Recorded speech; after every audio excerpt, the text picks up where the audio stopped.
Övladınızın gələcəkdə necə bir yetişkin olmasını istərdiniz? Söz dinləyən birimi, yoxsa düşünə bilən birimi? Səhv etməkdən qorxan birimi, yoxsa təcrübələrindən öyrənən birimi?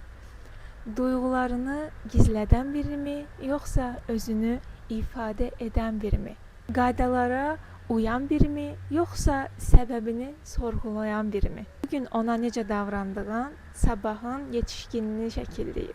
Çox zaman övladlarımızdan mükəmməl olmalarını, heç bir problem yaratmamaqlarını və dediyimizə anında riayət etməyini gözləyirik. Amma unutduğumuz önəmli bir detay var. Bugün onlardan gözlədiyimiz mütləq itaatkarlıq və səhv etməmək gələcəyin pasiv yetişkinini yarada bilər. Ona görə də bugün onlara necə davrandığımız sabahın yetişkinini şəkilləyir.